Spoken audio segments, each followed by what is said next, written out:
Assalamualaikum warahmatullahi wabarakatuh. Alhamdulillah kita bisa berjumpa dan beraktivitas dalam keadaan sehat walafiat. Pada pembelajaran fikih hari ini, kita akan mempelajari bersama-sama yaitu materi tentang ketentuan sedekah. Nah, sebelum kita memasuki pelajaran hari ini, marilah kita berdoa terlebih dahulu agar ilmu yang kita pelajari hari ini berkah dan bermanfaat. Bismillahirrohmanirrohim. Nah, untuk lebih memahami tentang sedekah, Ibu akan menjelaskan pengertian sedekah. Sedekah berasal dari bahasa Arab yaitu sodakoh yang berarti memberikan. Sedangkan menurut istilah, sedekah atau sodakoh adalah pemberian sesuatu kepada seseorang yang membutuhkan, semata-mata hanya mengharap ridho Allah Subhanahu wa Ta'ala. Bersedekah tidak harus menunggu sampai memiliki banyaknya harta kekayaan. Cukup memberikan sesuai kemampuan asal dilandasi dengan kerelaan dan keikhlasan hati untuk membantu sesama. Tidak ada batasan seberapa banyak yang harus dikeluarkan untuk sedekah. Yang penting diberikan dengan ketulusan dan semata-mata mengharap ridho Allah Subhanahu wa Ta'ala, maka akan mendapat balasan pahala yang berlipat ganda. Kita akan mempelajari atau memahami tentang hukum dan dalil sedekah.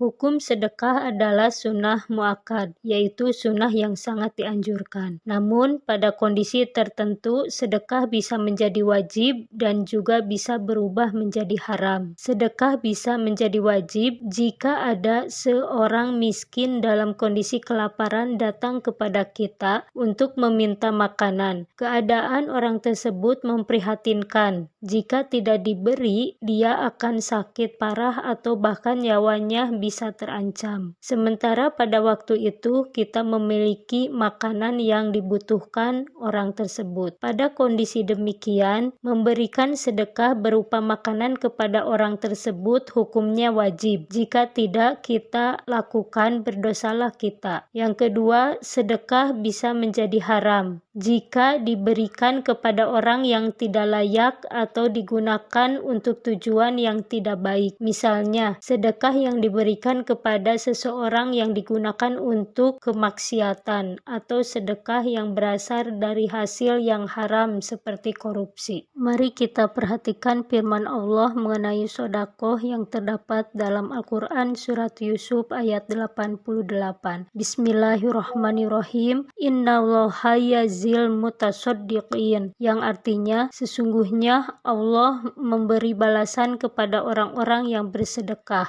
Al-Quran Surat Yusuf ayat 88.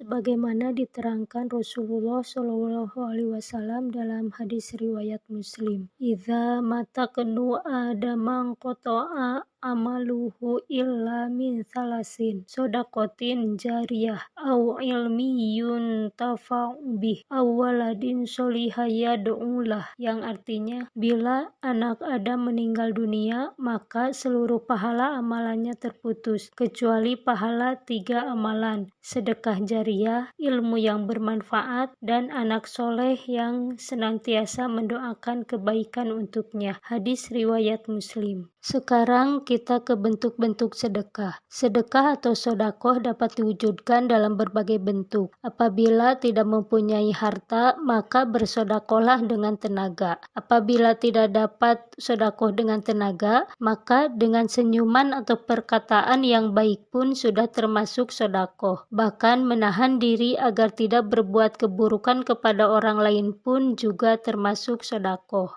Selanjutnya, syarat dan rukun sedekah. Rukun sedekah dan syaratnya masing-masing adalah sebagai berikut. 1. Orang yang memberi. Syaratnya, orang yang memiliki benda itu dan berhak untuk membelanjakan hartanya. 2. Orang yang diberi. Syaratnya berhak memiliki. Dengan demikian, tidak sah memberikan kepada anak yang masih dalam kandungan ibunya atau memberi kepada binatang, karena keduanya tidak berhak memiliki sesuatu. 3. Akad atau ijab kabul. Ijab ialah pernyataan pemberian dari orang yang memberi, sedangkan kabul adalah pernyataan penerimaan dari orang yang menerima pemberian. 4. Barang yang diberikan. Hilangnya pahala sedekah. Pahala sedekah bisa hilang jika niat sedekahnya hanya ingin mendapat pujian atau ria, atau bahkan supaya dianggap seorang yang dermawan, atau menyebut-nyebut sedekah yang sudah lama dikeluarkan sehingga menyakiti hati si penerima. Terakhir akan kita bahas tentang manfaat dari sedekah. Yang pertama, sedekah akan menumbuhkan rasa kasih sayang. Yang kedua, sebagai pelindung dari musibah dan keburukan. Yang ketiga, sebagai obat dan penyembuh dari penyakit. Yang keempat, sebagai penjaga harta dari kerusakan. Yang kelima, memadamkan murka Allah. Yang keenam, melunakkan hati yang keras. Ketujuh, menambah umur. Kedelapan, menambah keberkahan harta benda. 9. Membantu meringankan beban orang lain. Dan yang ke-10 sebagai naungan di hari kiamat. Sekian pembahasan pada kesempatan kali ini. Semoga apa yang telah disampaikan dapat bermanfaat dan dapat dipahami. Sekian, wassalamualaikum warahmatullahi wabarakatuh.